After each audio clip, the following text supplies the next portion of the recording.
प्रिय मित्रों, नमस्कार। आप सभी का हमारे YouTube चैनल पर स्वागत है। मित्रों, जैसा कि आप लोग जानते हैं, इस समय हम लोग आधुनिक भारत का इतिहास पढ़ रहे हैं।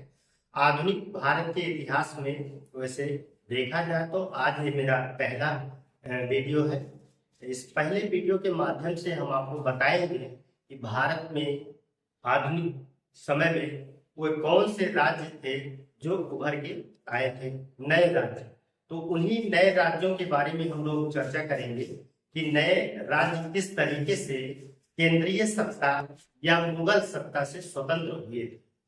तो यहाँ पे हम उन राज्यों को देखेंगे। जैसे आप देख सकते हैं कि हमारे पीछे व्हाइट बोर्ड पर लिखा गया है। इसी व्हाइट बोर्ड पे जो भी स्क्रिप्ट लिखी गई है, हम इसी के माध्यम से आपको समझाने वाले हैं, इसी की व्याख्या करेंगे। ठीक है। तो यहाँ पे जो है हमने लिखा है कि नए स्वतंत्र राज्य हैदराबाद, कर्नाटक, बंगाल, अवध, मैसूर और केरल। तो यहाँ पे हमने 6 नए राज्यों को देखा है। तो 6 नए स्वतंत्र राज्य निकल के आ रहे हैं, उभर के आ रहे हैं। ये स्वतंत्र हो रहे हैं केंद्रीय सत्ता यानी कि मुगल बादशाह से। ये लोग स्वतंत्र हो रहे हैं और अपने अपने राज्य में अपनी अपनी शासन व्यवस्था को स्थापित करने का ये काम कर रहे हैं। तो यहाँ पे हम लोग जो है इन्हीं सब नए राज्यों को देखेंगे। आइए हम लोग देखते हैं एक एक राज्य करके क्या चीजें हैं। तो यहाँ पे सबसे पहले हमने जो है भारत का एक मैप बनाया है। इस मैप को आप देख सकते हैं। ये भारत का 18वीं शताब्दी का मैप है। ठीक है। तो ये जो है 18वीं शताब्दी का मैप है। ये सभी, हालांकि ये जितना भी हमने व्हाइट बोर्ड पर लिखा है, इन सारी चीजों को जो है आप हमारे डिस्क्रिप्शन में जाइएगा, वहां पे देख लीजिएगा। ये आपको जो है उपलब्ध होगा, वहीं से आप जो है इसका नोट्स प्राप्त कर सकते हैं। हालांकि इस नोट्स को आपके लायक नहीं हो सकता है कब तक, जब तक हम इसको व्याख्यायित नहीं कर देंगे। व्याख्यान करेंगे तो आप स्वयं इसकी व्याख्या करने लायक हो जाएंगे। तो इसको जो है हम डिस्क्रिप्शन में अपने डाल देंगे, वहां से आप लोग इसको रिसीव कर सकते हैं। ठीक है। वहां से चीजों को आप देखते रहिएगा। हालांकि एक बार हमें इसे व्याख्यान करना पड़ेगा, यानी कि इसकी व्याख्या एक बार हमें करनी पड़ेगी, तभी बात आप लोग समझेंगे। एक ही बार में आप लोग समझ जाएंगे, ये मेरी गारंटी है। ठीक है। ये मेरी गारंटी है कि आप जो है इस बात को एक ही बार में समझ जाए। तो इस तरीके से पढ़ाने का हमारा ये कोशिश होगा कि आपको ये सारी बातें एक ही बार में समझ में आ जाए। तो यहाँ हमने आपको बताया कि हमने जो है यहाँ पे भारत का एक मैप बनाया है। ठीक है। भारत के मैप में आप देखेंगे कि हमारा लगभग जो है संपूर्ण भारत बना हुआ है। यहाँ संपूर्ण भारत से मतलब यहाँ पे हम इसको भी अगर यहाँ पे इंक्लूड कर दें, यहाँ पे ऊपर कश्मीर तक, ठीक है, अफगानिस्तान तक यहाँ इसको बता देते हैं।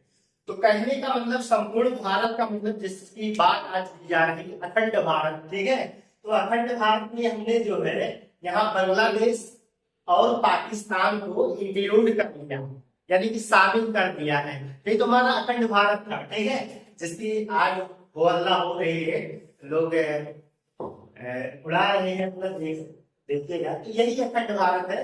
जब पाकिस्तान भी भारत में मिल जाए और बांग्लादेश भी आ जाए तो हम कहेंगे कि अखंड भारत, हमारा अखंड भारत ऐसा था। ठीक, जब वो खंडित नहीं हुआ था। तो यहाँ पे हमने संपूर्ण भारत का एक छोटा सा मैप रेड कलर से बनाया है और इसमें हमने जो है यहाँ पे उन राज्यों के जो 18वीं शताब्दी के थे उनको दर्शाया है, उनको दर्शाया। अब यहाँ मैप को हम जो है 18वीं शताब्दी के एग्जैक्ट जैसा आज आप लोग अपने राज्यों की सीमा को देखते हैं, उस तरीके से सीमा का निर्धारण करना संभव नहीं है।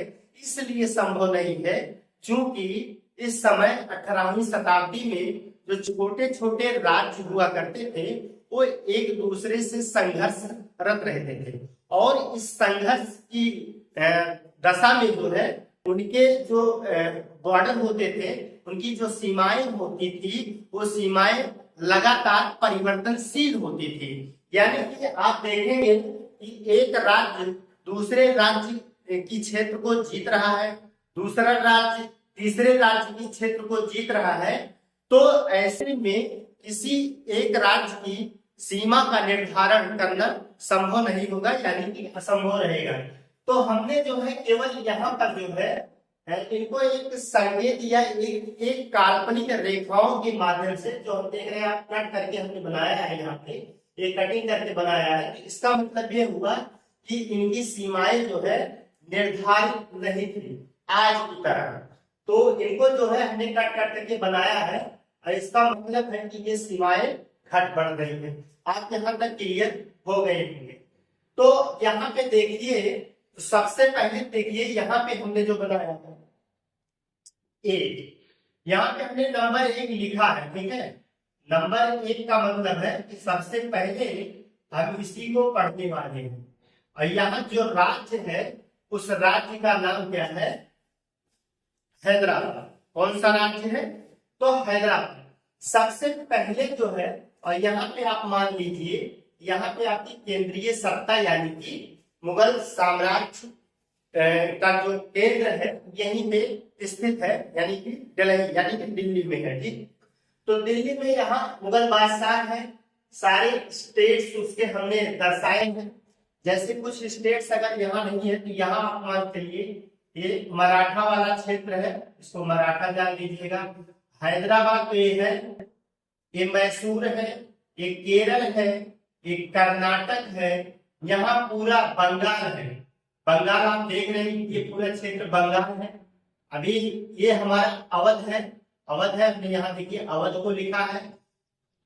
और फिर हमें अभी इतना ही काम है, इसलिए हम इतने ही चीजों को बनाए हैं। हमारा ये व्हाइट बोर्ड काफी छोटा है, इस वजह से हमने जो है बड़े ही शार्ट तरीके से जो है चीजों को लिखा है। लेकिन हम इसमें पूर्ण जिम्मेदारी और दावे के साथ कह सकते हैं कि हम सारी बातों को जो है, जो परीक्षा की दृष्टि से महत्वपूर्ण है, उन सभी को हमने शामिल कर लिया है यहाँ पे। और हम इसका जो एक्सप्लेनेशन जब देंगे तो वो बातें खुल के बाहर आ जाएंगी और फिर आप लोगों के समझ में भी बैठ जाएंगी। तो आइए हम लोग जो है चर्चा करते हैं। सबसे पहले हमने नंबरिंग किया है 1, 2, 3, 4, 5 और 6, लास्ट में मैसूर। तो इसी क्रम में हम राज्यों के स्वतंत्रता के बारे में पढ़ते हैं। तो सबसे पहले हैदराबाद, ठीक। हैदराबाद में देखिए, हैदराबाद में जो है निजाम उल मुल्क के नेतृत्व में जो है हैदराबाद जो है स्वतंत्र राज्य बनता है। निजाम उल मुल्क को जो है उसका यहाँ पे हमने लिखा है चिनकिलिच खान, इसका वास्तविक नाम जो रहता है वो चिनकिलिच खान है। तो निजाम उल मुल्क का वास्तविक नाम क्या होगा? चिनकिलिच खान। आसफ जाही वंश से इसका संबंध रहता है, यानी कि ये आसफ जाही वंश का होता है। तुरानी गुट का होता है। यहाँ पे तुरानी गुट क्या होता है, ईरानी गुट क्या होता है और हिंदुस्तानी अमीर क्या होते थे। तो ध्यान दीजिए, जो तुरानी गुट होते थे ये मध्य एशिया वाले के तुर्क देश से संबंधित होते थे। तुर्किस्तान है, तो आज का तुर्किस्तान देखेंगे तो वहां तुर्क देश से संबंधित जो है मध्य एशिया वाले क्षेत्र में जो है इनका जन्म माना जाता है, वहीं से इनका जन्म हुआ है, ठीक है। वहीं से ये लोग आए थे मुगल दरबार में, ठीक है, मतलब मुगल साम्राज्य में ये लोग जो है शामिल हुए थे, तो वहीं के ये मुस्लिम थे। तो ये चीज हो गई पुरानी। अब यही हम बात करते हैं ईरानी की। तो ईरान से जो आए मुस्लिम हमारे मुगल साम्राज्य में सम्मिलित हुए, तो ये लोग आते थे, आए वहां मुगल साम्राज्य में और ऊंचे ऊंचे या बड़े बड़े पदों पर आसीन हुए थे। और फिर हिंदुस्तानी अमीर यहाँ ऑलरेडी रहते ही थे। तो इस तरीके से हम कहेंगे तुरानी, ईरानी और हिंदुस्तानी अमीर, इन्हीं सब से जो है पूरी तरीके से मुगल बादशाह का साम्राज्य बना हुआ है। तो आप समझ गए होंगे तुरानी को, मतलब तुरान जो तुर्क थे, तुर्किस्तान था, उधर के ही सब मध्य एशिया के इर्द गिर्द वाले सब मुस्लिम जाति के लोग थे। तो ये लोग जो है यहाँ पे आए थे, खासकर ये सुन्नी संप्रदाय से संबंधित थे। ठीक, तो तुरानी जो होते थे वो सुन्नी संप्रदाय से संबंधित होते थे। सैयद बंधु का पतन, सैयद बंधु इन्होंने क्या किया था, सैयद बंधुओं ने बहुत ज्यादा उथल पुथल मचा के रखा था। सैयद बंधु जो है ये दिल्ली मुगल बादशाह है, तो दिल्ली की गद्दी को बहुत ज्यादा ये प्रभावित कर रहे थे। यानी कि सैयद बंधुओं को इस संबंध में कहा जाता है ये किंग मेकर की भूमिका थे, सम्राट निर्माता की भूमिका निभाते थे। सैयद बंधुओं में दो भाई हुआ करते थे, एक का नाम होता था हसन अली, सैयद हसन अली एक खान, ठीक है, सैयद हसन अली खान, और उसके दूसरे भाई का नाम होता था अब्दुल्ला खान। तो अब्दुल्ला खान और हसन अली खान दो भाई होते थे। इन्हीं दोनों भाइयों को जो है सैयद बंधु की संज्ञा दिया गया है। ये आप देखेंगे कि 18वीं शताब्दी के शुरुआत में इनका बहुत ज्यादा जलवा रहता है। जलवा रहने का मतलब है कि ये दिल्ली वाले जो बादशाह हैं, मुगल बादशाह हैं, इनको ये बहुत ज्यादा प्रभावित कर रहे हैं। जिसको चाहे उसको राजगद्दी पे बैठा दे, जिसको चाहे उससे राजगद्दी को छीन लेते थे। इसीलिए इनको क्या कहा गया है, किंग मेकर, सम्राट निर्माता की भूमिका में होते थे। हालांकि जो सैयद बंधु जैसे हसन अली थे, हसन अली की मृत्यु जो है वो 1720 में हो जाती है, और फिर उसके बाद 1722 में अब्दुल्ला खान की भी मृत्यु हो जाती है। तो हैदराबाद के निजाम मुल्क है, उनको 7,000 जात का दर्जा प्राप्त था। कितने हजार का? 7,000 जात का दर्जा प्राप्त था। इसका जात का यहाँ क्या मतलब होता है, आज की जात से मतलब नहीं है कि इस जात के हैं, इस बिरादर के हैं, इस संप्रदाय, ऐसा कुछ नहीं है। जात का मतलब होता था कि मुगल बादशाह में उच्च पदों और उच्च वेतनमान वाले पद को जो है जात कहा जाता था। और 7,000 जात अगर है तो इसका मतलब ये हुआ करता था कि उसकी मुगल बादशाह में एक उच्च पद मिला हुआ है और उसको बड़ा वेतन भी प्राप्त होता था। इसी चीज को क्या कहा गया है, जात कहा जाता है, जात है। ठीक है, तो इस बात को आप लोग समझ लीजिएगा। सकरखेड़ा युद्ध 1724 मुबारिज खान, यहाँ पे क्या होता है, 1724 में सकरखेड़ा या सुगरखेड़ा का युद्ध लड़ा जाता है। किसके किसके बीच में युद्ध लड़ा जाता है? मुबारिज खान के बीच में लड़ा जाता है, और किसके बीच में लड़ा जाता है? निजाम उल मुल्क के बीच में लड़ा जाता है। ये दोनों युद्ध में लड़ाई होती है। ये मुबारिज खान कौन होता है? मुबारिज खान जो होता है इस समय हैदराबाद का क्या है, सूबेदार है। हैदराबाद का ये सूबेदार है। हैदराबाद का सूबेदार से युद्ध क्यों करता है निजाम उल मुल्क? इसलिए युद्ध करता है कि इसको मुगल बादशाह जो मोहम्मद शाह है, उन्होंने कहा था कि जाइए उससे युद्ध करिए, इसको हटाइए, मुबारिज खान को वहां से, वहां की गद्दी से, सूबेदार के पद से हटाइए।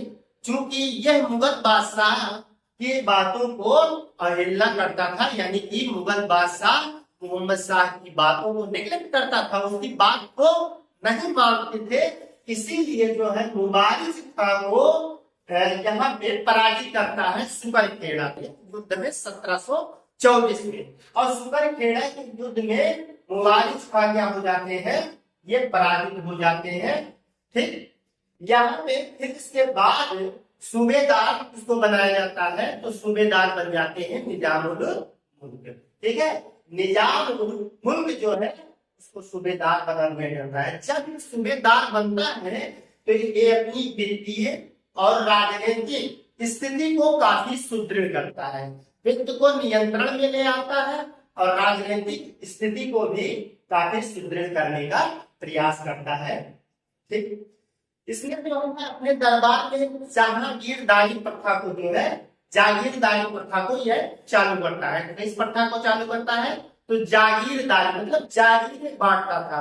जैसे क्या होता है, छोटे छोटे क्षेत्रों को जो है कुछ अधिकारियों के कब्जे में दे दिया जाता। जागीरें क्या होती थी, जागीरें छोटा छोटा क्षेत्र होता था, गांव होते थे, उस गांव के जितनी भी एरिया होती थी उस एरिया को किसी छोटे अधिकारी को सुपुर्द कर दिया जाता था, और वहां से जो भी राजस्व प्राप्त होता था उस राजस्व से उस क्षेत्र की सुरक्षा रक्षा की जिम्मेदारी संबंधित अधिकारी की होती थी, और कुछ राजस्व का हिस्सा जो है वो नवाब या सूबेदार के पास पहुंचाना होता था। तो इस तरीके से जागीरें बांटी जाती थी, और जो उस जागीर का मालिक होता था उसे जागीरदार कहा जाता था। यहाँ पे कंफर्म है आप लोग? तो फिर इसके बाद राजस्व व्यवस्था में मुबारिक खां के समय बहुत सारे भ्रष्टाचार भी व्याप्त थे। मुबारिक जब यहाँ मुबारिक खां यहाँ का सूबेदार था तो काफी राजस्व की वसूली में भ्रष्टाचार, अधिकारी भी यहाँ के भ्रष्टाचारी हो चुके थे। तो इस भ्रष्टाचार को इसने खत्म करने का प्रयास किया या समाप्त करने का प्रयास करता है। ठीक है।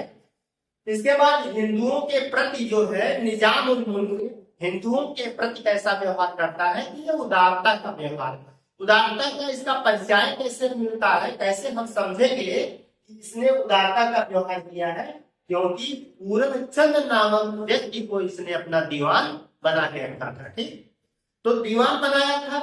अब इसी बात से पता चल जाएगा कि इसने जो है हिंदुओं के प्रति उदारता का व्यवहार या उदार चरित्र का, इससे ये कंफर्म हो जाएगा।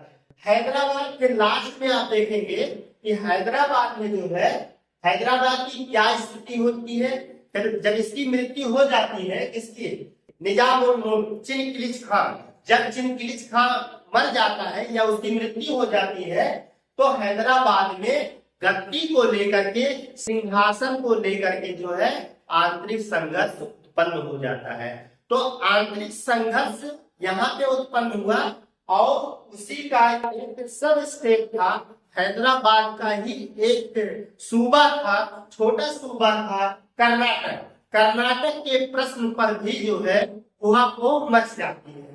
अब यहाँ पे अंग्रेज और फ्रांसीसी धीरे धीरे जो है कब्जा जमा रहे थे, वो भी क्षेत्रों को जीत रहे थे, वो भी इन सारी गतिविधियों पर अपना ध्यान गड़ाए हुए थे। देख रहे थे कि हैदराबाद में क्या हो रहा है और कर्नाटक में क्या हो रहा है। तो यहाँ पे देखा उन्होंने, अंग्रेजों फ्रांसीसियों ने देखा यहाँ तो आंतरिक कलह उत्पन्न हो गई है, अंदर में ही संघर्ष चल रहा है गद्दी को लेकर। यही दशा आप देखेंगे कि हैदराबाद के निजामों के बीच में था, फिर दूसरी वही दशा जो है कर्नाटक के संदर्भ में भी था। तो ऐसा क्या होता था कि जैसे हैदराबाद में एक तरफ जो है अंग्रेज मिल जाएंगे, दूसरी तरफ दूसरी पार्टी की तरफ से जो हो जाएंगे वो फ्रांसीसी हो जाएंगे। तो यहाँ पे लड़ाई होती थी, संघर्ष होता था, युद्ध होते थे। तो इस युद्ध के अंतर्गत है जो कुछ क्षेत्र जीते जाते थे, कुछ हारे जाते थे, ये प्रोसेस चलता था। हालांकि इस सब के बारे में हम लोग चर्चा करने वाले हैं, जो कर्नाटक में 3 युद्ध होंगे उसमें हम लोग की चर्चा करेंगे। लेकिन हमें यहाँ केवल इतना बताना था कि किस तरीके से हैदराबाद अस्तित्व में आया था और वो एक स्वतंत्र राज्य की स्थापना हुई थी। यहाँ पे आप लोगों को बात समझ में आ जानी चाहिए। ठीक, फिर इसके बाद हम चर्चा करते हैं, क्योंकि इसी का एक छोटा सूबा क्षेत्र, ठीक है, कर्नाटक है, तो इसलिए हम कर्नाटक को यहीं पे चर्चा कर ही लेते हैं। तो कर्नाटक का भी हम लोग चर्चा करेंगे। यहाँ पे कर्नाटक है, देख रहे हैं, कर्नाटक है। कर्नाटक की स्थिति अगर आज देखिए तो कर्नाटक की स्थिति जहां आज तमिलनाडु आपका है, आज का तमिलनाडु, वहीं पे कर्नाटक था। जहां आज कर्नाटक है वो पूरा मैसूर वाला क्षेत्र, मैसूर, हालांकि मैसूर आज भी वहीं पे है, लेकिन उसका क्षेत्र जो है मैसूर के नाम से जाना जाता था, ठीक, उस समय। और मैसूर तो नीचे हो गया थोड़ा, लेकिन कर्नाटक जो है पूरा कर्नाटक राज्य है आज का। तो लेकिन उस समय 18वीं शताब्दी की अगर हम बात करें तो कर्नाटक आप मान के चलिए तमिलनाडु वाले क्षेत्र पे कर्नाटक है, समझ में। तो कर्नाटक की क्या स्थिति रहती है, तो हैदराबाद के अंतर्गत आने वाला ये एक सूबा था, हैदराबाद के अंतर्गत ही ये आता था। इसका जो है संबंध देखा जाए तो एक बार हैदराबाद से होके फिर मुगलबाद यानी कि दिल्ली तक का होता था। ठीक है, डायरेक्टली जो दिल्ली से नहीं जुड़ा होता था, डायरेक्ट जो है इसका संबंध दिल्ली से नहीं रहता था, ये छोटा सूबा होता था तो हैदराबाद के अंतर्गत ही आता था। अच्छा, छोटा अगर सूबा है तो अगर हैदराबाद में सूबेदार है तो जाहिर सी बात है कि जो छोटा सूबा होता था इसके अंतर्गत था, तो इसलिए यहाँ नायब सूबेदार होता था। कौन होता था? नायब सूबेदार होता था। तो नायब सूबेदार को ही नवाब कह दिया जाता था। नायब सूबेदार को नवाब की संज्ञा दिया जाता है। ये कर्नाटक के संदर्भ में है। जो भी नायब सूबेदार बनता था उसको नवाब मान लेते थे। सादतुल्लाह खान, ठीक है, सादतुल्लाह खान ने जो है कर्नाटक को स्वतंत्र राज्य बनाया। किससे स्वतंत्र बनाया? इसने हैदराबाद से भी कर्नाटक को स्वतंत्र कर लिया और साथ ही साथ दिल्ली यानी कि मुगल बादशाह से भी उसको स्वतंत्र कर लिया। और स्वतंत्र करने के बाद जो है अपनी राजधानी कहाँ बनाया? अरकाट को राजधानी बना दिया। तो आपसे पूछा जाएगा कि कर्नाटक की क्या राजधानी थी, तो आप बता दीजिएगा कर्नाटक की उस समय राजधानी अरकाट थी। ठीक, उत्तराधिकार का जो संघर्ष आपने हैदराबाद में देखा वही हमने बताया यहाँ भी उत्तराधिकार का संघर्ष चलता है। और उत्तराधिकार के संघर्ष में अंग्रेज और फ्रांस काफी इंटरेस्टेड रहते थे, इंटरेस्ट लेते थे। इंटरेस्ट लेने का मतलब है इनको भी किसी न किसी पक्ष में ये मिल जाते थे और मिल के युद्ध में शामिल होते थे, फिर क्षेत्रों को जीतते थे, हारते थे, संधियां होती थी। ये सब प्रोसेस यहाँ पे चलेगा। तो अंतिम नवाब मोहम्मद अली रहता है। मोहम्मद अली और उसके जितने भी उत्तराधिकारी होते हैं सभी पर अंग्रेजों ने क्या किया था? षड्यंत्रात्मक पत्राचार का आरोप लगाकर गद्दी से उतार दिया। किसको? नवाब मोहम्मद अली को। नवाब मोहम्मद अली को गद्दी से उतार दिया जाता है। इसके बाद उन पे आरोपित किया जाता है षड्यंत्रात्मक। आरोप कैसा था? बस षड्यंत्रात्मक था। षड्यंत्र के माध्यम से जो आरोप लगाया गया कि भाई चलिए इनको हटाइए, ये जो है गलत तरीके से अंग्रेजों के साथ जो है पत्राचार कर रहे हैं। इसकी वजह से मोहम्मद अली और इनके बाद जितने भी उत्तराधिकारी हुए सबको गद्दी से उखाड़ फेंकने का काम यहाँ पे अंग्रेजों ने किया था। यहाँ पे आप लोग के लिए हो। तो ये हमारा कर्नाटक से संबंधित चीजें थी। अब हम लोग चर्चा करने वाले हैं तीसरे नंबर पे हमारे बंगाल में। तो आप बंगाल वाला क्षेत्र देख रहे हैं, यहाँ पे है बंगाल। यहाँ हमने जो लाइन खींची है इसमें असम वाला उस समय भी कुछ क्षेत्र शामिल होता था। यहाँ पे बंगाल है। हालांकि आप देखेंगे यहीं पे अभी उड़ीसा भी है। यहाँ पे जो है उड़ीसा वाला क्षेत्र इधर हम मान लेते हैं कि उड़ीसा वाला है और थोड़ा सा क्षेत्र यहाँ पे जो है अभी हम मान लेंगे कि ये बिहार है। ठीक है, ये बिहार है पूरा, इतना मान के चलिए कि सब बिहार वाला क्षेत्र है, उड़ीसा है और ये बंगाल है। क्लियर है यहाँ पे? तो उस समय भी भाई बंगाल, बिहार, उड़ीसा ये सब लगभग एक हुआ करते थे। समझ में आ रहा है? तो ये जो है आपका बंगाल है। बंगाल की स्थापना या बंगाल को स्वतंत्रता किसने दिलाई? तो मुर्शीद कुली खान, नाम याद रखिएगा, मुर्शीद कुली खान ने जो है इसकी स्थापना करते हैं कि बंगाल को स्वतंत्र राज्य बनाते हैं। स्थापना क्या करेंगे? स्वतंत्र करेंगे। इससे स्वतंत्र करेंगे मुगल बादशाह से। ठीक, तो यहाँ पे मुगल बादशाह से स्वतंत्र कर रहे हैं। 1700 ईस्वी में जो है दीवान बनता है। कौन बनता है? मुर्शीद कुली खान। 1700 ईस्वी में जब कौन रहता है? औरंगजेब रहता है, क्योंकि औरंगजेब की मृत्यु 1707 में होगी। तो 1700 ईस्वी में औरंगजेब मुर्शीद कुली खान को बंगाल का दीवान नियुक्त करता है। और यहाँ का सूबेदार कौन है? यहाँ का सूबेदार अजीमुस्तान है। अजीमुस्तान जो है वो ज्यादातर जो है वो दिल्ली में रहता था। दिल्ली के कामकाज के लिए नवाब वहां के जो सम्राट है इस समय सम्राट हो जाते हैं मोहम्मद शाह। आप देखेंगे मोहम्मद शाह 1719 से लेकर के 1748 तक मुगल बादशाह में सम्राट रहे हैं। ठीक है, मुगल बादशाह में उस सम्राट के पद पर है मोहम्मद शाह। तो मोहम्मद शाह को याद रखिएगा, मोहम्मद शाह ने इसको सूबेदारी पद यहाँ पे दिया था। हालांकि सूबेदार के रूप में ये काम कम करते थे, मुगल सम्राट के लिए काम ज्यादा करते थे। प्रायः दिल्ली में रहा करता था, अजीमुद्दीन जो है वो प्रायः दिल्ली में रहा करता था। और फिर यहाँ देखेंगे कि 1717 में सूबेदार की नियुक्ति हो जाती है किसकी? मुर्शीद कुली खान। ठीक है, मुर्शीद कुली खान जो है उसको 1717 में जो है यहाँ का सूबेदार, बंगाल का सूबेदार बना दिया जाएगा। बंगाल का सूबेदार कौन बन गया? मुर्शीद कुली खान बन गया।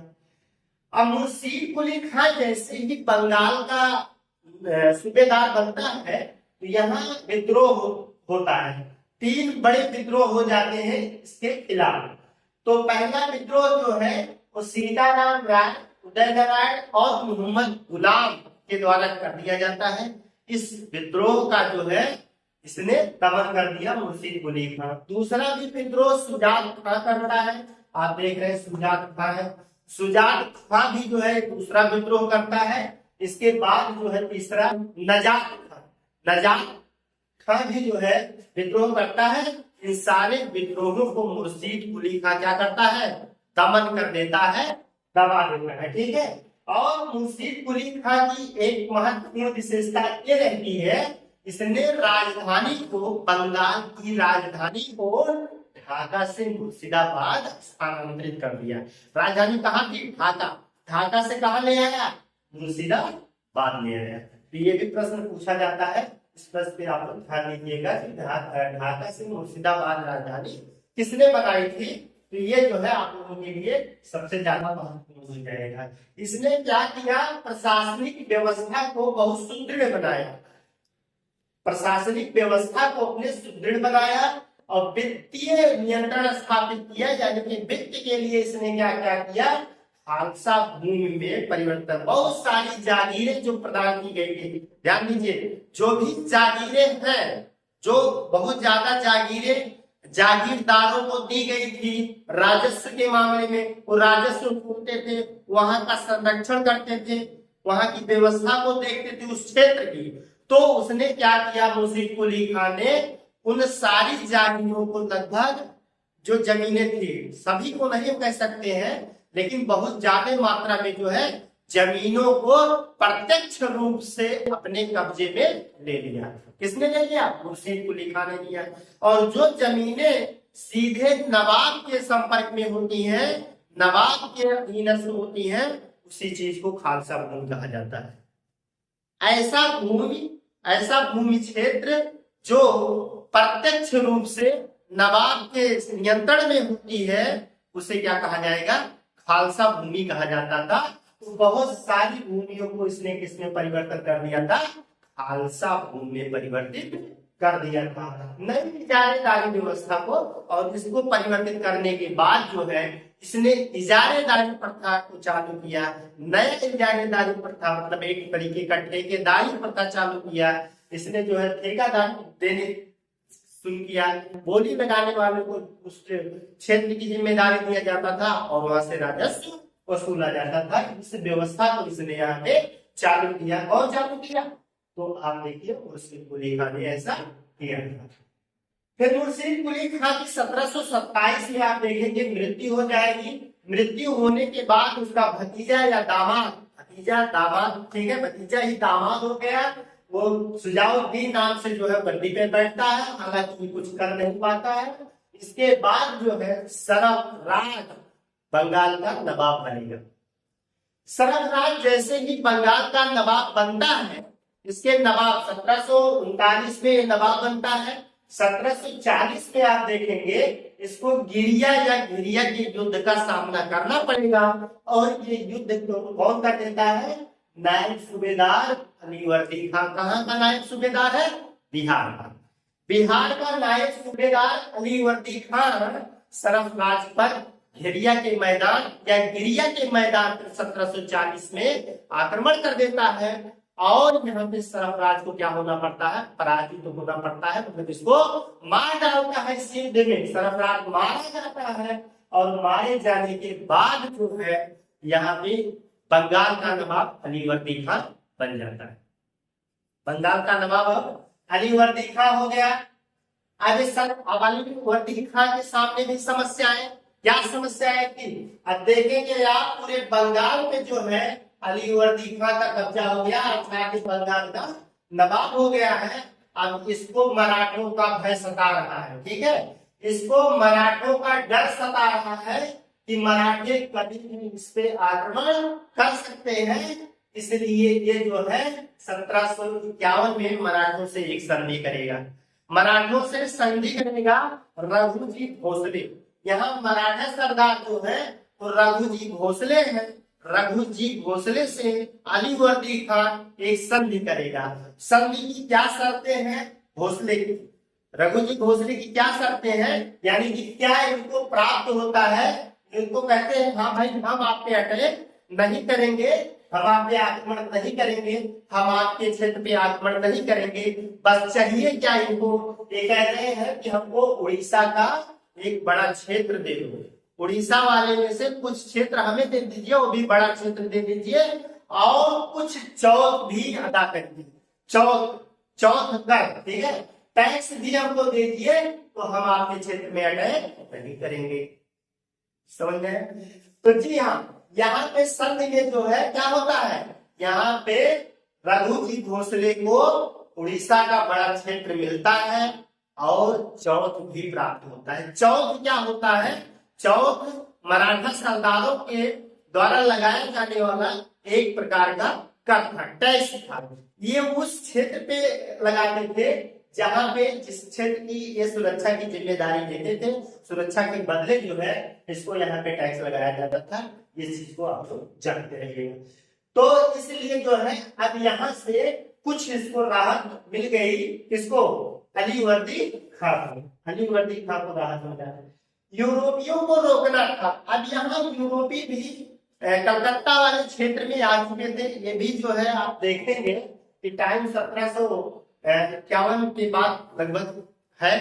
तो यहाँ पे जो है यूरोपियों ने अपना परचम धीरे धीरे लहराना चालू कर दिया, अपनी कोठियां बना रहे हैं, ठीक है, अपने क्षेत्रों का क्या कर रहे हैं? किलाबंदी कर रहे हैं, क्षेत्र अपने कोठियों की किलाबंदी कर रहे हैं। तो ये अलीवर्दी खान कोठियों की किलाबंदी पर रोक लगाता है, कहता है कि किलेबंदी मत करिए, और उनको रोकता है। जैसे फ्रांसीसियों को देखेंगे वो चंद्रनगर में जो है कोठी की किलेबंदी कर रहे थे, तो फ्रांसीसियों को वहां किलेबंदी पर रोक लगाया था। और जो अंग्रेज लोग थे वो भी किलेबंदी कर रहे थे कलकत्ता में, तो कलकत्ता में किलेबंदी पर इसने रोक लगाया था। और यूरोपियों के संदर्भ में एक कथन इसका बहुत इंपॉर्टेंट है, परीक्षाओं में पूछा जाता है कि इसने जो है यूरोपियों की तुलना जो है वो मधुमक्खियों से किया है। किसने किया है? अलीवर्दी खान ने। अलीवर्दी खान ने यूरोपियों की तुलना, यूरोपियों को मतलब समझ रहे हैं, वहां बहुत सारे देश हैं यूरोप में, जैसे आप देखेंगे कि वहाँ ब्रिटेन है, फ्रांस है, डच है, ये सभी यूरोपीय है, ठीक है, क्योंकि यूरोप के सब देश है तो हम कह रहे हैं यूरोपियों।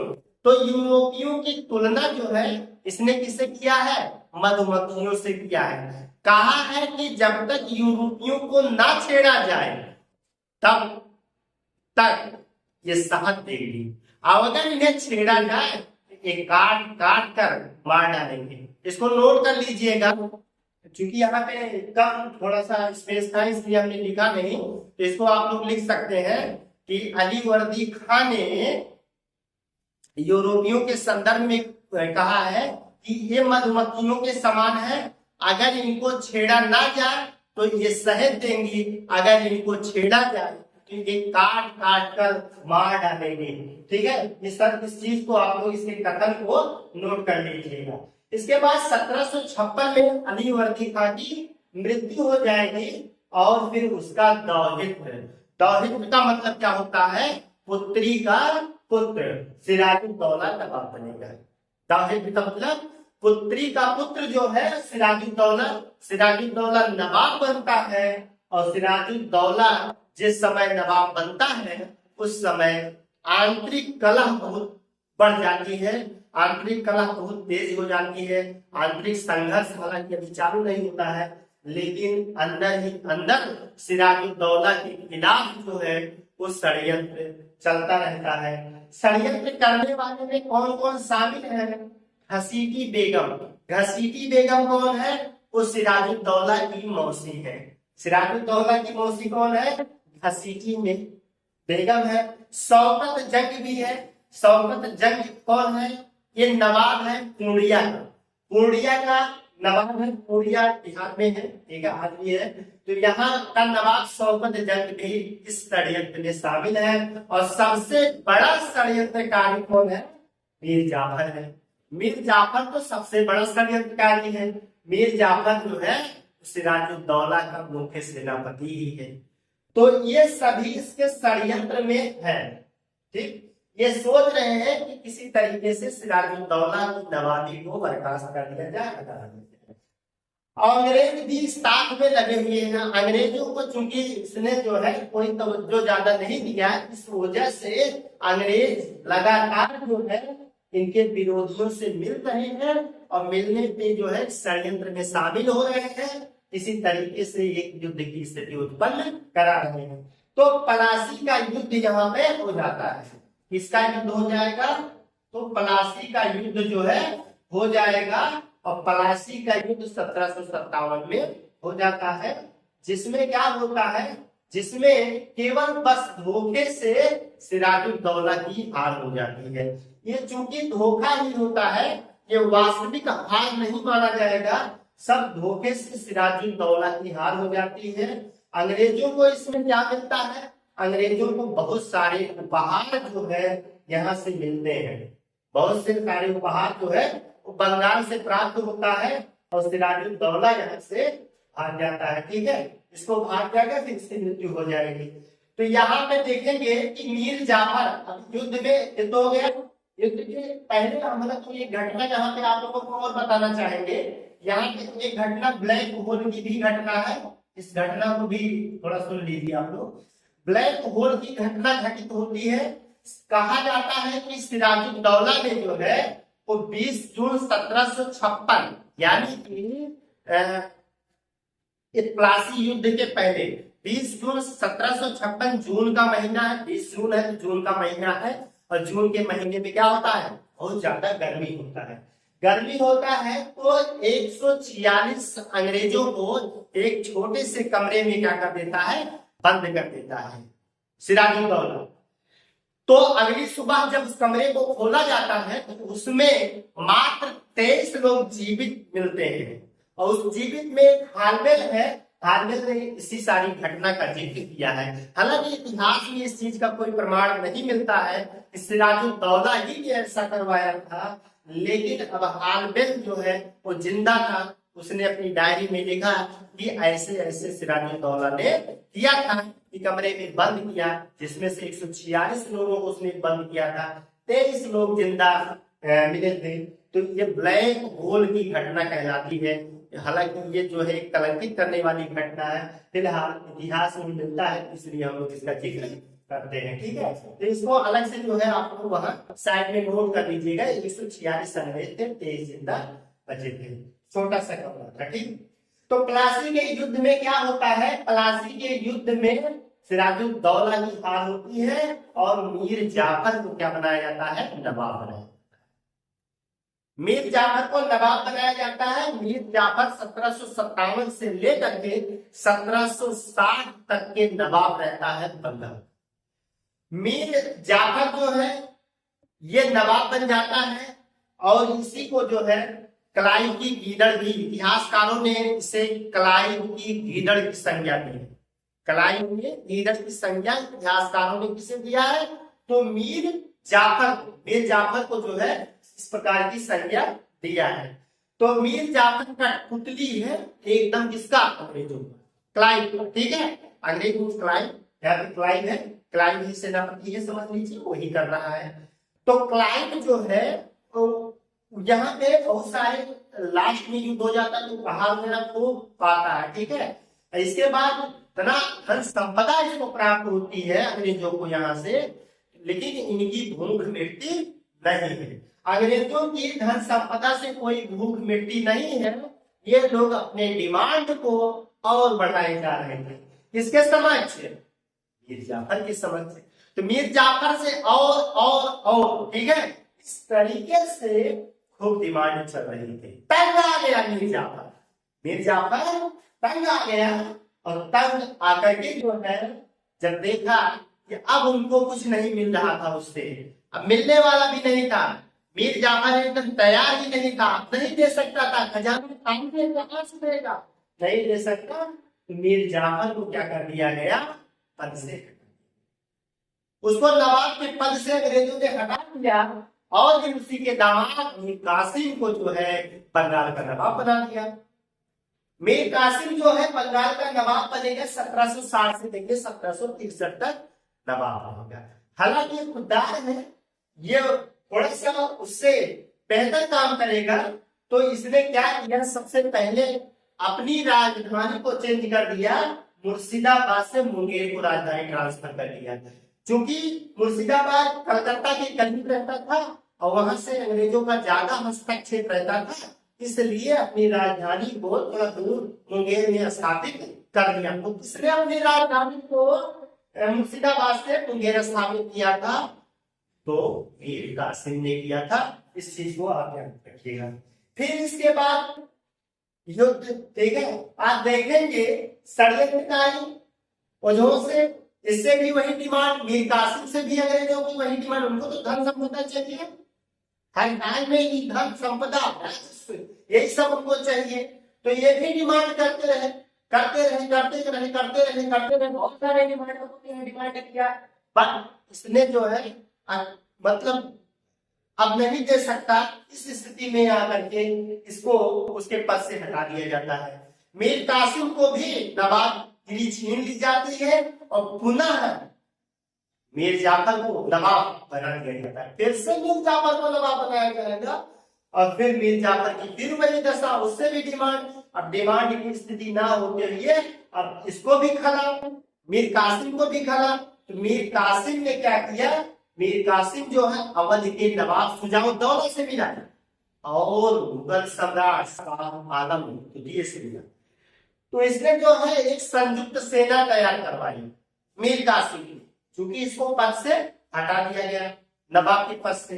एक संयुक्त सेना बनवाई और इस संयुक्त सेना को जो है बक्सर की युद्ध में आप देखेंगे 22 अक्टूबर 1764 बक्सर की लड़ाई में जो है मीर कासिम, अवध के नवाब शुजाउद्दौला और मुगल बादशाह शाह आलम द्वितीय, तीनों की संयुक्त सेना अंग्रेजी सेना से भिड़ जाती है। अंग्रेजी सेना का इस समय नेतृत्व कौन कर रहा है? अंग्रेजी सेना का इस समय नेतृत्व हेक्टर मुनरो कर रहा है। हेक्टर मुनरो करता है। अब की बार जो है क्या हुआ? अब की बार अंग्रेजों की पूर्णतः विजय। बक्सर के युद्ध में कोई छल कपट अंग्रेजों ने नहीं किया, पूरी तरीके साफ सुथरे तरीके से उसने जीत दर्ज किया। यहाँ पे संयुक्त सेना को पराजित किया, ठीक है। और जब संयुक्त सेना को पराजित किया अंग्रेजों ने, तो फिर क्या हुआ? इसके बाद इलाहाबाद की संधि, शर्मनाक संधि हुई इलाहाबाद की। यहाँ शर्मनाक संधि होती है, दो संधियां होंगी। इलाहाबाद की संधियां थोपी जाती हैं इस संयुक्त सेना, यानी कि आप देखेंगे कि एक संधि जो है वो मुगल बादशाह के साथ में होगी, फिर दूसरी संधि जो है अवध के नवाब शुजाउद्दौला से होगी। तो हम जो है अपनी कहानी को अवध के संदर्भ यहाँ बंगाल के संदर्भ में हम यहाँ पे रोकेंगे इसको। इसके बाद जो है इलाहाबाद की संधि हो जाएगी, फिर इसके बाद हम आगे के इतिहास को पढ़ेंगे। तब तक हम इसको यहाँ पे विराम लगाएंगे। अब जो है ये इस तरीके से हमने देखा कि बंगाल एक स्वतंत्र राज्य के रूप में कायम हो गया, ठीक। अब हम चौथे पे आगे हमने अवध पर, ठीक। अवध का मतलब है उत्तर प्रदेश वाला वर्तमान का क्षेत्र अवध कहलाता है, ठीक। तो अवध की स्थापना किसने किया था? इसका संस्थापक जो है वो शहादत खां रहता है। कौन सा संस्थापक है? शहादत खां। और शहादत खां को ही बुरहान उल मुल्क कहा जाता है। ये किस गुट से संबंधित है? तो आप देखेंगे ईरानी गुट से इसका संबंध, ठीक है, ईरानी गुट। हालांकि इन्हें बता दें ईरानी पुरानी ये सब, ठीक है। 1723 में नया राजस्व बंदोबस्त ले रहे हैं, ठीक है भाई, राजस्व की व्यवस्था करना है तो इसने नए राजस्व बंदोबस्त ले आया है। तो इसकी इतनी कहानी रहती है। फिर 1739 में क्या होता है, नादिर शाह ने दिल्ली पर आक्रमण कर दिया। 1739 में नादिर शाह, अब नादिर शाह कौन है? नादिर शाह ईरान का एक शक्तिशाली शासक है और उसके अंदर में एक जो है विश्व विजेता बनने की महत्वाकांक्षा है। वो युद्ध लगातार करके जो है विजयी होते चला है। तो उसने जो है भारत पर भी क्या कर दिया, आक्रमण किया। भारत, ईरान तो सटा ही है, ईरान से जो है इसने क्या कर दिया, आक्रमण कर दिया। बड़ी महत्वाकांक्षी शक्तिशाली शासक है, तो भाई उसने दिल्ली पर क्या कर दिया, आक्रमण कर दिया। आक्रमण का उद्देश्य क्या रहा उसका? बस लूट घसोट करना, ठीक है, लूट करना, संपदा को यहाँ से उठा के ले जाना, यही सब इसका उद्देश्य था। तो इसने इस पर जब आक्रमण किया तो दिल्ली को खूब लूटा, दिल्ली को खूब लूटा। हालांकि इस समय जो है मोहम्मद शाह जो मुगल बादशाह है, कौन मुगल बादशाह है? मोहम्मद शाह, हमने बताया ना 1719 में आए थे और 1748 तक ही रहेंगे यहाँ पर। तो 48 तो आई 39, ठीक है। तो यहाँ पे जो है मुगल मोहम्मद शाह रहते हैं और मोहम्मद शाह जो है यहाँ पे बुलाते हैं, किसको बुलाएंगे?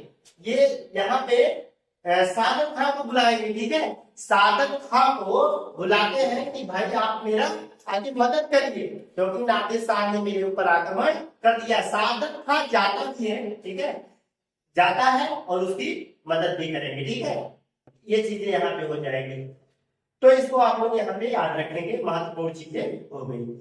इसके बाद उसकी मृत्यु हो जाएगी, सादत खान की मृत्यु हो जाएगी। इसके बाद सफदरजंग आएगा। यहाँ पे सफदरजंग जो है वो अवध का नवाब बनेगा। सफदरजंग जो है लखनवी तहजीब को विकसित करता है। लखनवी तहजीब यानी कि गंगा जमुनी तहजीब, यानी कि यहाँ भाईचारे समृद्धता की बात है, ठीक है। इस चीज को यहाँ पे इसने विकसित किया था, तो इसको जो है लखनवी तहजीब कहा जाता है। इस चीज को विकसित किया। सफदरजंग को नवाब वजीर भी कहा जाता है। नवाब वजीर क्यों कहा जाता है? इसलिए कहा जाता है क्योंकि नवाब था कहाँ का? अवध, अवध का नवाब बना, वजीर था। वजीर कहाँ था? वजीर था ये मोहम्मद शाह का, मुगल बादशाह, ठीक है। मुगल बादशाह के यहाँ ये वजीर था, इसलिए सफदरजंग को नवाब वजीर कहा जाता है। इस बात को जानते रहिए। सफदरजंग के बाद जो है वो सुजाउद्दौला नवाब बनता है और सुजाउद्दौला के इस समय 1761 में पानीपत का तीसरा युद्ध होता है।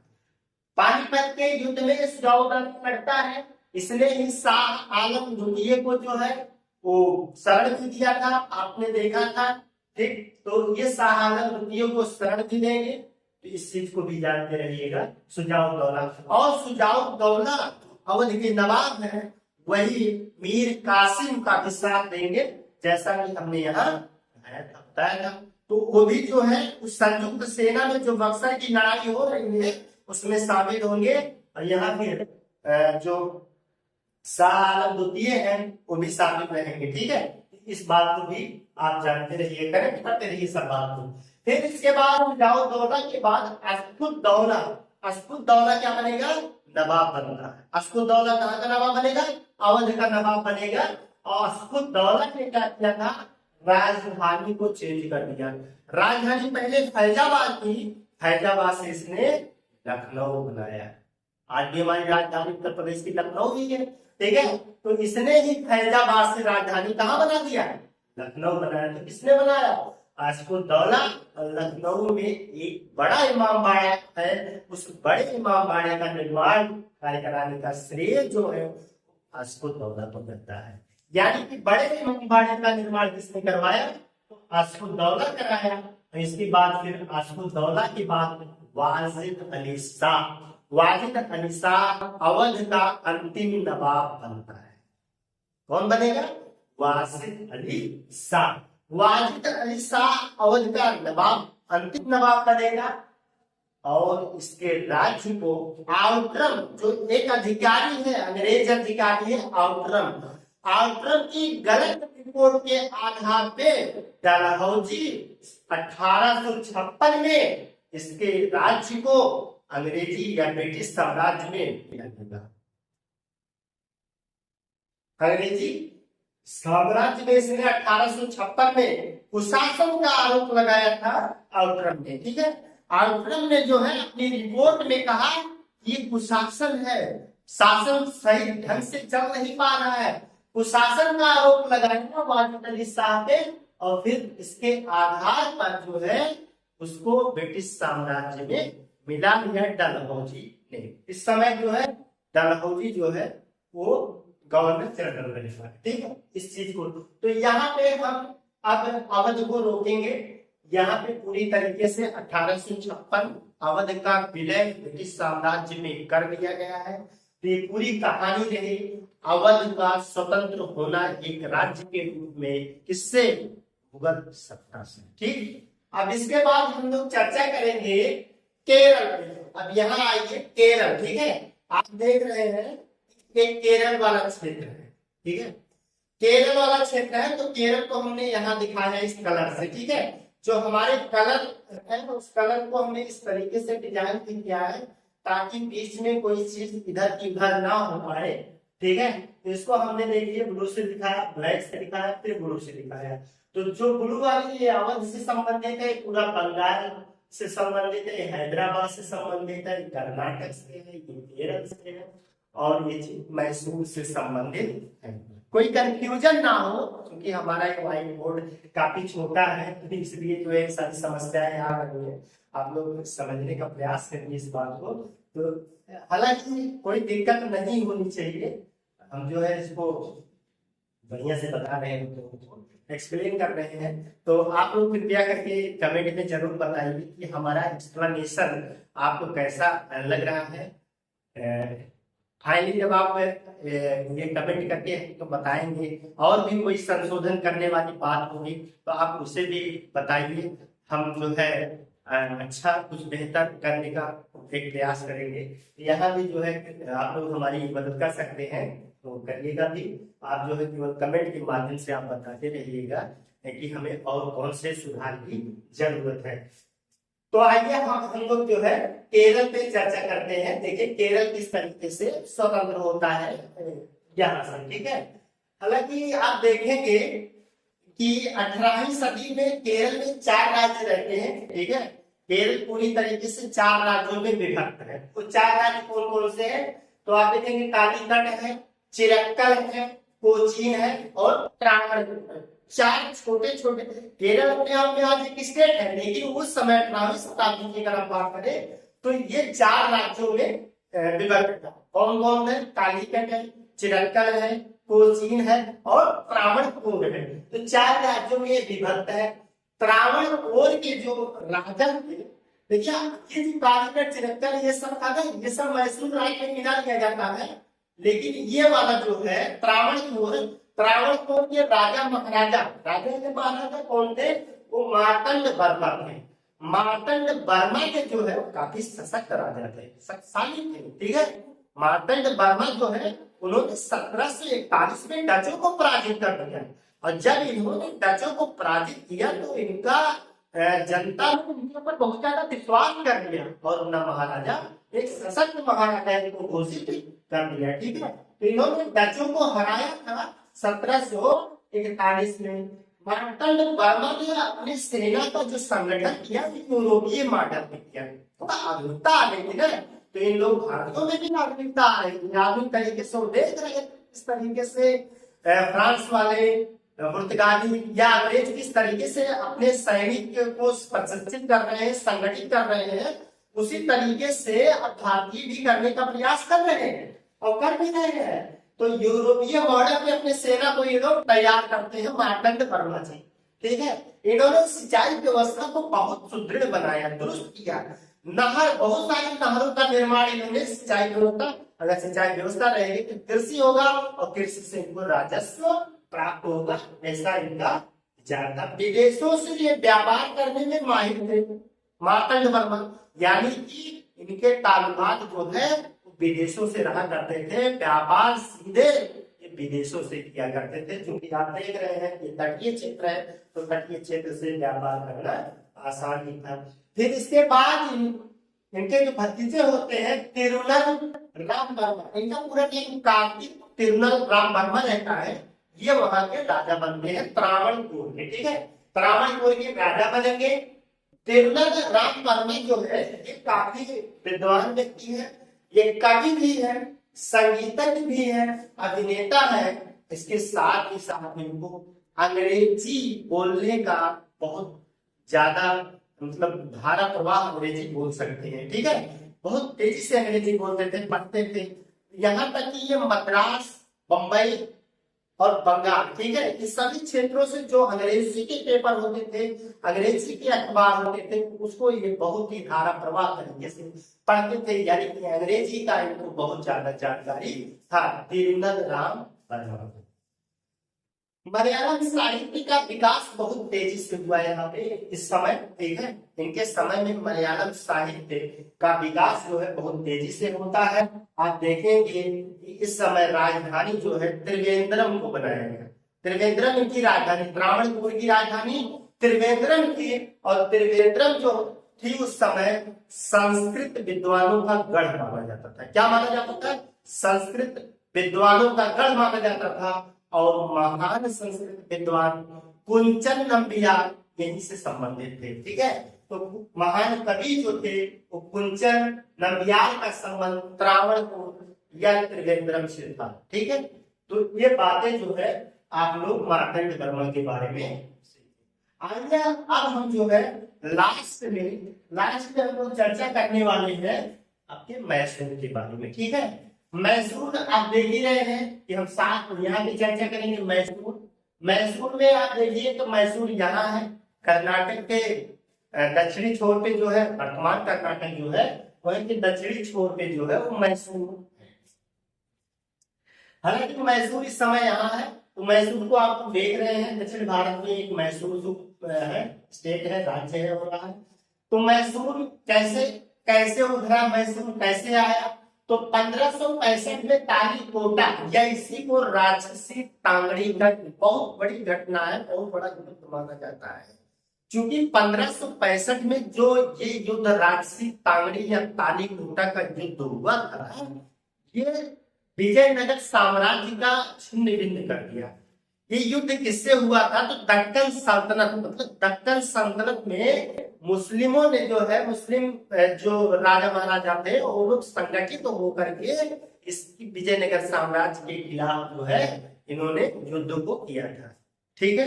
तो ये तालीकोटा या राजसी तांगी जो हम्पी में है, ठीक है, वहीं पे ये युद्ध को लड़ा गया था, ठीक है। तो 1565 में हुआ था। विजयनगर साम्राज्य जब स्थापित हुआ था 1336 में हुआ था।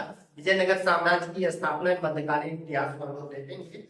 1336 में इसकी स्थापना हरिहर और बुक्का जो सभी भाई करते हैं संगम वंश के नाम से, ठीक है। तो संगम वंश में हम इन चीजों को पढ़ेंगे जब हम लोग मध्यकालीन इतिहास पढ़ेंगे। अभी तो हम लोग जो है आधुनिक भारत का इतिहास देख रहे हैं। हम लोग आधुनिक भारत का इतिहास देखेंगे, इसके बाद अंत में लास्ट में हम लोग क्या करेंगे, पूरा अपना जो भारतीय राष्ट्रीय आंदोलन है इसके बारे में हम लोग चर्चा करेंगे, ठीक है।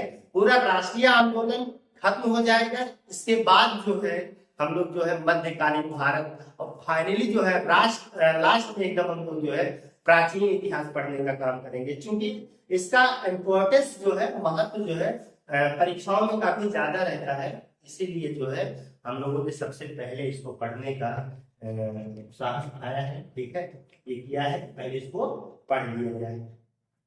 तो आइए अब हम लोग जो है मैसूर के बारे में थोड़ा सा चर्चा करते हैं, किस तरीके से मैसूर एक स्वतंत्र राज्य के रूप में अस्तित्व में आता है। तो मैसूर तालीकोटा या राजसी तांगड़ी के लिए बहुत इंपॉर्टेंट है, स्टेट को याद रखेंगे, ठीक है। विजयनगर साम्राज्य का पतन हो गया, छोटे छोटे राज्यों में विजयनगर साम्राज्य बन जाता है, ठीक है। उसी में से एक राज्य होता है वाडियार वंश का शासक यहाँ होता है मैसूर, ठीक है, मैसूर होता है वाडियार वंश का यहाँ शासक चिक्का कृष्ण राज है। कौन है? चिक्का कृष्ण राज है। चिक्का कृष्ण राज जो है ये नाम मात्र का शासक है। नाम मात्र तो आप लोग जानते हैं ना, काम कोई और करे नाम किसी और का हो, ठीक है। जैसे हमारे यहाँ व्यवस्था है, संसदीय व्यवस्था में हमारे यहाँ जैसे देखेंगे प्रधानमंत्री जी के पास जो है वास्तविक शक्तियां होती हैं और हमारे राष्ट्रपति जो है वो नाम मात्र के शासक होते हैं। तो इसी तरीके से जो है यहाँ पे ये चिक्का राजगढ़ जो है आज के राष्ट्रपति की भूमिका है, लेकिन वास्तविक शक्तियां किसके पास है? नंजराज और देवराज। नंजराज और देवराज कौन है? तो इसके दो मंत्री हैं, ठीक। तो इनके पास जो है वास्तविक शक्तियां रहती हैं, लेकिन कहने को राजा जो है चिक्का कृष्ण राज नहीं रहा। कहा? ये वाडियार वंश का और मैसूर की बात कर रहे। इस समय आप यहाँ देखेंगे, यहाँ पे जो है मराठा, ठीक है, यहाँ पर भी नहीं मराठा, और यहाँ पे जो है निजाम।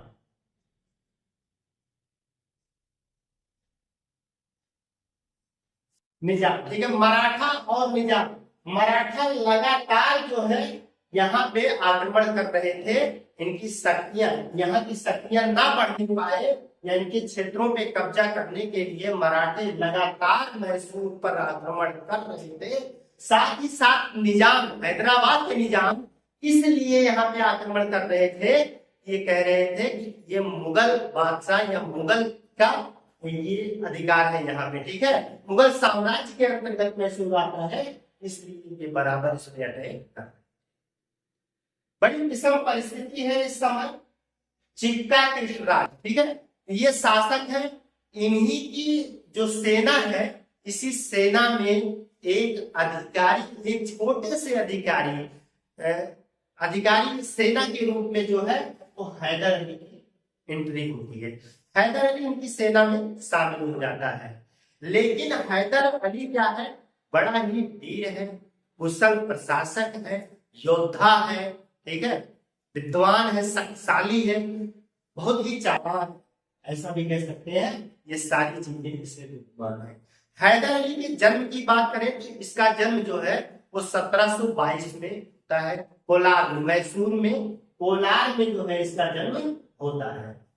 ये साधारण से अधिकारी के रूप में आता है चिक्का कृष्ण राज की सेना में, और फिर देखते देखते वहां का सेनापति बन जाता है।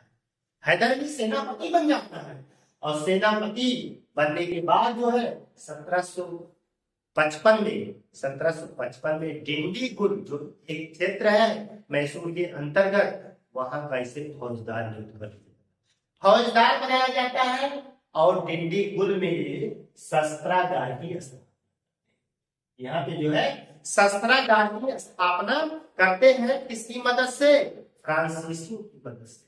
फ्रांसीसियों की मदद से, फ्रांसीसी अधिकारियों की मदद से यहाँ डिंडीगुल में जो है हैदर अली एक शस्त्रागार की स्थापना करता है 1761 में। देखिए, हैदर अली ने नंजराज को शासक के पद से हटाकर स्वयं मैसूर का शासक बन जाता है।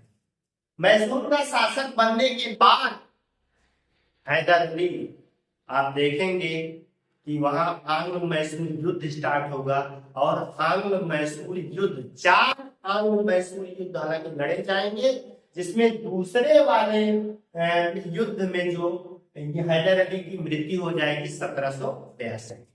दूसरे आंग्ल मैसूर युद्ध में हैदर अली की मृत्यु होगी, और फिर कमान यानी जिम्मेदारी टीपू सुल्तान, उसी का लड़का, उसका पुत्र जो है टीपू सुल्तान पे आ जाएगा। और टीपू सुल्तान भी अपने पिता के समान ही बहुत ही बहादुर वीर, ठीक है। तो इस तरीके से ये रहता है, ये भी युद्ध की जिम्मेदारी संभालेगा। युद्ध की जिम्मेदारी फिर संभालने के बाद और भी युद्ध लड़ेगा। आप देखेंगे कि फिर तीसरा युद्ध लड़ा जाएगा 90 से 92, फिर इसके बाद फाइनली जो है 1799 में अंत में जो है टीपू सुल्तान भी मारा जाएगा फाइनली। और इसके बाद पुनः यहाँ पे मैसूर पर जो है अंग्रेजों का अधिपत्य हो जाएगा। अधिपत्य होने के बाद यहाँ पे वही छोटे वाडियार वंश के एक छोटे से बच्चे को जो है अल्पायु को जो है यहाँ का शासक बनाया जाएगा और उस पे लॉर्ड वेलेस्ली की सहाय संधि थोप दी जाएगी। कहने का मतलब ये हुआ कि मैसूर भी अंग्रेजों की कब्जे में आ गया। अब हम लोग जो है यहाँ अब तक हम लोगों ने हैदराबाद, कर्नाटक, बंगाल, अवध, मैसूर ये सभी किस तरीके से मुगल बादशाह या दिल्ली की सत्ता से स्वतंत्र हुए हैं। हालांकि अभी बहुत सारे स्टेट हैं, ये मराठा, ठीक है, सिंध, पंजाब, ये सब सारे क्षेत्र अभी बचे हुए हैं। हम लोग इसको जो है कल की क्लास में पढ़ेंगे। आज की क्लास आप लोगों को कैसी लगी आप लोग कमेंट करके अवश्य बताइएगा। हम लोग मिलते हैं एक बेहतरीन क्लास के साथ अगले दिन। तब तक के लिए धन्यवाद।